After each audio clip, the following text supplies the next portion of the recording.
আসসালামু আলাইকুম রহমতুল্লাহি ওবরকাতুহ। সম্মানিত দর্শক, জামায়াত ইসলামী বাংলাদেশ নিয়ে আমাদের রাজনৈতিক অঙ্গনে একটি ঐতিহাসিক সংকট তৈরি হয়েছে। এটাকে আপনারা নেতিবাচক অর্থে নেবেন না। আমি যেটা সার্বিক সেটাই বলার চেষ্টা করছি।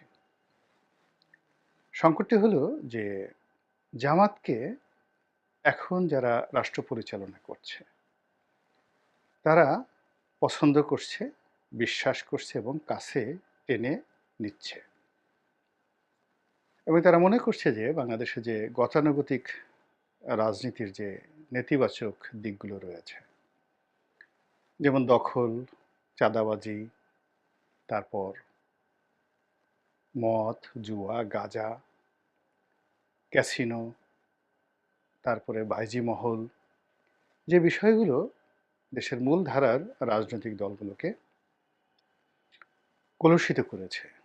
এবং বিগত আওয়ামী লীগ সরকারের আমলে এই সরকারকে যে সকল বিষয় বিপদে ফেলেছে, এক নম্বরে চাঁদাবাজি, আর্থে আর্থিক লুটপাট বা দুর্নীতি, তারপর নেতাদের বা নেত্রীদের যে সেক্সুয়াল পারভার্সন বলা হয় সেটা, তারপরে অনেকের জুয়ার অভ্যাস। এই বিষয়গুলো জামাতের দ্বারা সম্ভব নয় বা জামাত এই কাজগুলো করবে না, এরকম একটা বিশ্বাস বর্তমান যারা রাষ্ট্র ক্ষমতায় রয়েছেন তাদের রয়েছে। ফলে আপনারা দেখবেন যে যখন যাকে বলা হয় সেনাপ্রধান সকল রাজনৈতিক দলের নেতৃবৃন্দের সঙ্গে বৈঠক করেছেন, এই বিষয়ে যখন তাকে প্রশ্ন জিজ্ঞাসা করা হলো তিনি কিন্তু একাধিকবার জামাতের কথা বলেছেন। তো সেনাপ্রধান রাজনৈতিক দল কোনটা করেন বা পছন্দ করেন সেটি বড় বিষয় নয়। বড় বিষয় হলো যে তার সঙ্গে আওয়ামী লীগ পরিবারের একটা বৈবাহিক সম্পর্ক বা আত্মীয়তার বন্ধন রয়েছে। তো সেই অর্থে আওয়ামী লীগের প্রায় সব লোকই জামাত বিদ্বেষী। তো সেনা প্রধান জামাত বিদ্বেষী হবেন এটাই স্বাভাবিক, কিন্তু সেটা না হয়ে তিনি যখন নির্ভরতার জায়গা, বিশ্বাসের যে জায়গা, সেই জায়গাটি যখন এলো তখন তিনি সবার আগে জামাতের আমিরের নাম বললেন, জামাতের নাম বললেন। It's a green signal and green signal for Jamaat and bad signal for other political parties. এরপর থেকে এই যে যা কিছু হলো, প্রায় সব কিছুতেই জামাত একটা বিবর্তন ঘটিয়ে দিয়েছে। যেমন সমন্বয়ক, এই সমন্বয়কদের মধ্যে ছাত্রলীগের লোক যেমন সার্জিস, সাবেক ছাত্রলীগ নেতা, কিন্তু সাবেক বা বর্তমান কোনো ছাত্র দলের নেতা বা অন্য ছাত্র সংগঠনের নেতা এরকম সমন্বয়কদের মধ্যে খুঁজে পাওয়া যাচ্ছে না। কিন্তু সমন্বয়কদের মধ্যে একটা বিরাট অংশ যে প্রকাশ্যে তারা শিবির করেন এবং অনেকে গোপনে শিবির করেন, এটি এখন বলতে গেলে ওপেন সিক্রেট। দ্বিতীয় যে বিষয়টি সেটা হলো সরকার গঠন। এবং সরকার গঠনে যাদেরকে অন্তর্ভুক্ত করা হয়েছে, এখানে প্রধানমন্ত্রী কার্যালয়টি যেটি প্রধান উপদেষ্টা এখন নিয়ন্ত্রণ করছেন, তার আশেপাশের লোকজন, বিশেষ করে তার আমলাতন্ত্র এবং সচিবালয়ের কে পয়েন্টগুলো এবং জুডিশিয়ারি থেকে শুরু করে অন্য যে জায়গাগুলোতে এখানে জামাত অসাধারণ দক্ষতার সাথে নৈপুণ্যতার সঙ্গে তার আপনজন, তার মতাদর্শের লোকজন তাদেরকে জামাত ঢুকিয়ে দিয়েছে, যেটির সঙ্গে পাল্লা দিয়ে বিএনপি কিছুই করতে পারেনি। তো সেদিক থেকে জামাতের যে রাজনীতি, সেই রাজনীতি বিএনপির উপর একটা ভীষণ চাপ তৈরি করেছে। অন্যদিকে জামাত নিজেও কিন্তু একটা চাপের মধ্যে পড়েছে। এর কারণ হলো জামাতের যে আমির এখন যিনি আছেন তিনি খুব মুখর কর্মকাণ্ড দ্বারা তিনি মুখরিত করার চেষ্টা করছেন সবকিছু, এবং তিনি মুভমেন্ট করছেন, প্রচুর ঘোরাফেরা করছেন, কথা বলছেন, যেটি জামাতের অন্যান্য যারা নেতৃবৃন্দ রয়েছেন ইতিপূর্বে কখনো করেননি। এবং তার এই কথাবার্তা দ্বারা তিনি অনেকের মন জয় করে ফেলেছেন, অনেকের মনে আতঙ্ক তৈরি করে ফেলেছেন। এবং তার শিক্ষা, অর্থাৎ তিনি একজন ডাক্তার, এখন রাজনীতিতে সাধারণত এমবিবিএস পাশ করা ডাক্তার ফ্রন্টিয়ার লাইনে চলে আসছে এরকম খুব অল্প। তো তিনি ডাক্তার, একটা ভালো সচ্ছল পরিবার থেকে তিনি এসেছেন। নিজেও ব্যবসা বাণিজ্য করে তিনি একটা মেডিকেল কলেজের ওনার ব্যক্তিগতভাবে। মানে সিলেটে তার একটা মেডিকেল কলেজ রয়েছে, সিলেট ওমেন্স মেডিকেল কলেজ।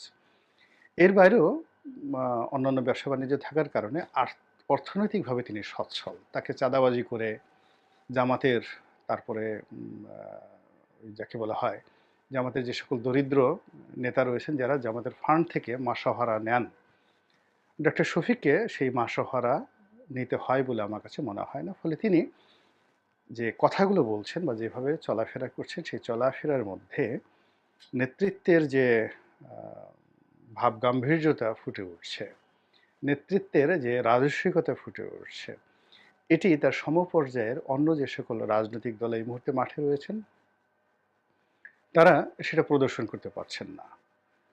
জামাতের বিরুদ্ধে অনেকগুলো মামলা রয়েছে, সম্ভবত সেই মামলাগুলোর একটা দফা রফা তারা এই সময়ের মধ্যে করে ফেলেছেন। এর কারণ হলো জামাতের প্রায় সবাই ওপেন হয়ে গেছেন, তারা নির্ভার, তারা নির্ভীক। অন্যদিকে বিএনপির যে মামলা মোকদ্দমাগুলো তারা এখন পর্যন্ত তালিকা করছেন এবং সেই তালিকা সরকার গ্রহণ করবেন কিনা এবং সেই সরকার সেই তালিকা অনুযায়ী বিএনপিকে রিলিফ দিবেন কিনা এটা এখনো পর্যন্ত বোঝা যাচ্ছে না। অধিকন্ত মূল ধারার যে রাজনীতি বিএনপি, আওয়ামী লীগ, জাতীয় পার্টি, এখন এই যে সেকুলার রাজনীতি, সেই সেকুলার রাজনীতিকে মাইনাস করে এখানে একটা ইসলামাইজেশন বা ইসলামী রাজনীতি চালু করার একটা সার্বজনীন আমরা চেষ্টা দেখতে পাচ্ছি। এবং সারা বাংলাদেশে বিচ্ছিন্নভাবে অনেকগুলো ঘটনা ঘটছে। যেমন চট্টগ্রামে মেহেজাবিন চৌধুরী একজন নায়িকা, তার একটি শোরুম উদ্বোধন করতে দেওয়া হলো না। এটা বলা হচ্ছে তৌহিদি জনতার চাপে। মানে ইসলামপন্থী যারা লোকজন রয়েছেন, আপনি তো জানেন যে সিলেট, চট্টগ্রামে, নোয়াখালী অঞ্চলগুলোর মানুষজন ধার্মিক। তো যখন বিএনপি বা আওয়ামী লীগ ক্ষমতা থাকে, তো সেখানে সকল শ্রেণী পেশার মানুষ, যেটাকে আধুনিকতা বলা হয় বা যেটিকে পর্দাবিহীন বলা হয়, যেটিকে বেপর্দা বলা হয়, যেটিকে যাকে বলা হয় উদারনৈতিক বাউল সংস্কৃতি বলা হয়, হোয়াট এভার মেবি, যার সঙ্গে আসলে ইসলামাইজেশন বা ইসলামী শাসনতন্ত্রের কোনো মিল নেই। ইসলাম বলতে যেটি সাধারণত আমরা এই মুহূর্তে বুঝি সেটা হলো আফগানিস্তানে যা হচ্ছে এবং ইরানে যা হচ্ছে এবং সৌদি আরবে যা হচ্ছে। তো সেই অর্থে একজন টেলিভিশনের নায়িকা তিনি বেপর্দা অবস্থায় সেখানে একটা শোরুম উদ্বোধন করবেন এবং সেটি বাংলাদেশে খুব মানে যাকে বলে ঘটা করে প্রকাশ করা হতো। মেহজাবিন চৌধুরী সেখানে গেছেন, শোরুম উদ্বোধন করেছেন। তো সেটা আবার ডেইলি স্টার, প্রথম আলোর মতো পত্রিকাতে একদম ব্যাপক যাকে বলা হয় গুরুত্ব দিয়ে প্রচার করা হতো।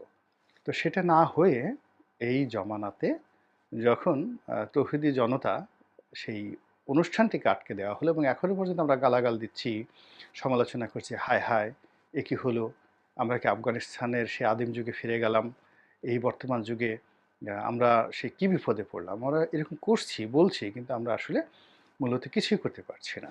যা করার ইসলামপন্থী যারা লোকজন রয়েছেন, জামাতের যারা লোকজন রয়েছেন, হেফাজতের যারা লোকজন রয়েছেন বা তৌহিদি জনতা রয়েছেন, তারাই কিন্তু তাদের কাজটি একেবারে ম্যাটিকুলাসলি তারা করেছেন। এবং একইভাবে শিল্পকলা একাডেমিতেও মাঝপথে নাটককে বন্ধ করে দেওয়া। তো এই জিনিসগুলো মধ্যে মাজার আক্রমণ শুরু হয়েছিল, সেটা আপাতত বন্ধ আছে। কিন্তু তারপরেও চারিদিকে কেমন যেন ইসলামের একটা রব রব ভাব।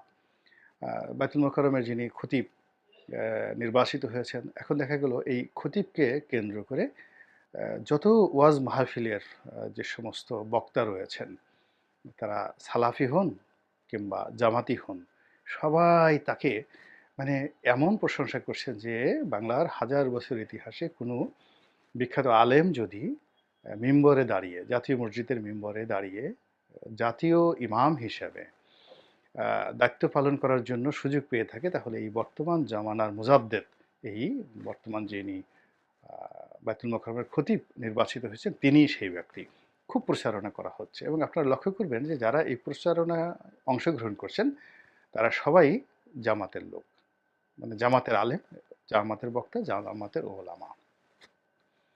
তো সব মিলিয়ে একটা জামাতি চাপ, জামাতি তাপ পুরো রাজনৈতিক অঙ্গনকে এই মুহূর্তে আচ্ছন্ন করে রেখেছে এবং এই চাপগুলোকে অতিক্রম করার জন্য যে মেশিনারিজগুলো দরকার সেই মেশিনারিজ একটিও বিএনপি বা অন্য কোনো রাজনৈতিক দলের নেই, যেহেতু এখানে আওয়ামী লীগ অনুপস্থিত।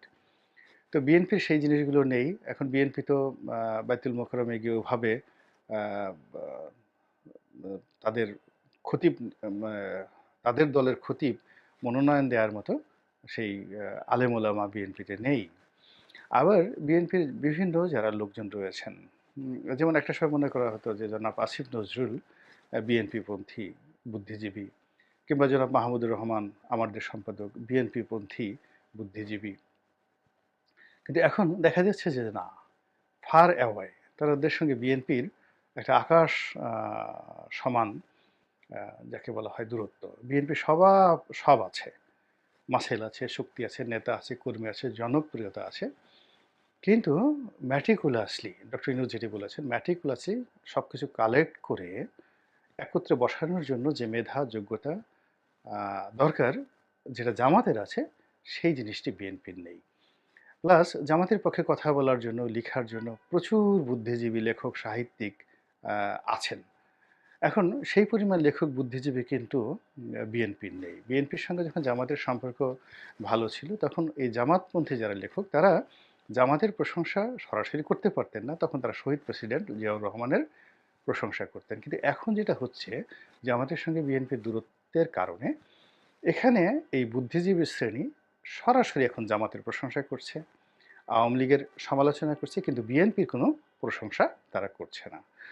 ফলে একটা বুর্জোয়া দল হিসেবে আওয়ামী লীগের যে দুর্নাম বদনাম তার সঙ্গে বিএনপি যুক্ত হয়ে যাচ্ছে এবং এটা বিএনপির উপর একটা বিরাট চাপ তৈরি করেছে। এবং এই চাপ থেকে বের হওয়ার জন্য বিএনপি কোনো কৌশল প্রণয়ন করেছেন বা কোনো চেষ্টা তদবির করেছেন সেটা লক্ষ্য করা যাচ্ছে না। অধিকাংশ জামাত যেই জায়গাতে তাদের কাজ করা দরকার, তাদের এখন ফার্স্ট টার্গেট হলো যে কোনো মূল্যে নির্বাচনটাকে পিছিয়ে নেওয়া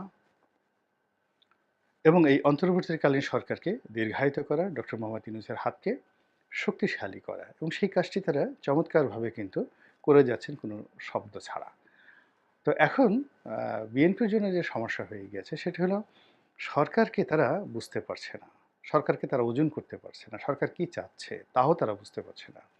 আবার অন্যদিকে সরকারের সঙ্গে জামাতের যে দহরম মহরম সম্পর্ক, এটি তাদের চোখ টাটাচ্ছে, তারা দেখতে পারছে না, তাদের মেজাজ গরম হয়ে যাচ্ছে। তারা টুকটাক করে বিভিন্ন জায়গাতে অনেক কথা বলছেন, কিন্তু এখনও তারা ধৈর্য হারা হননি। তো তারা যদি আসলে ধৈর্য হারা হয়ে যান, ঘুষাঘুষি শুরু করেন, চট থাপ্পড় শুরু করেন এবং সেটা যদি টেকনাফ থেকে তেঁতুলিয়া পর্যন্ত ছড়িয়ে পড়ে, তাহলে তারা এই জামাত খুঁজে পাবেন না, নিজেদের মধ্যে দ্বন্দ্ব সংঘাত শুরু হয়ে যাবে। আর ওই সুবাদে দেখা যাচ্ছে যে জামাত ঠিকই তাদের মিত্র খুঁজে নেবে এবং সেই মিত্র কারা হবে এটা এখন বলার সময় আসেনি। তো কাজেই এই যে জামাতের যে কৌশল, জামাতের যে পলিসি, এই পলিসি মূলত জামাতকে কোথায় নেবে আমরা বলতে পারবো না, কিন্তু এই মুহূর্তে এটি জামাত বিরোধী যে রাজনৈতিক শক্তিগুলো রয়েছে তাদের জন্য একটা বিরাট বোঝা হয়ে পড়েছে। এর কারণ হলো আমাদের সমাজে আপনি মুসলমান হচ্ছেন, নামাজ পড়বেন না, দাড়ি রাখবেন না, আবার আপনি রাজনীতি করবেন, ঘুষ খাবেন, দুর্নীতি করবেন, আর আপনার প্রতিপক্ষ যদি জামাত হয় তারা নামাজ পড়তেছে, তারপর শেষে দাঁড়িয়ে আছে, টুপি আছে, ঘুষ খাচ্ছে না, দুর্নীতি করছে না, অন্যরকম মন্দ কোনো কাজকর্ম করছে না, তলে তলে সব কাজ করে নিচ্ছে, কোনো রকম মারামারি নাই, কাটাকাটি নাই, দ্বন্দ্ব নাই, সংঘাত নাই। তো সেক্ষেত্রে যদি আপনার পার্টি অফিসে মারামারি হয়, নির্বাচনী এলাকায় মারামারি হয়, বিভিন্ন রকম ঝুঁকি ঝামেলা, এই সব মিলিয়ে জামাতের যে কৌশল, এই কৌশলটি তার প্রতিপক্ষের জন্য বোঝা হয়ে দাঁড়িয়েছে। এই বোঝা আমরা কিভাবে নামাবো, কিভাবে নিষ্পত্তি করব, সেটা সময় বলে দেবে। আল্লাহ আমাদের সবাইকে হেদায়েত দান করুন।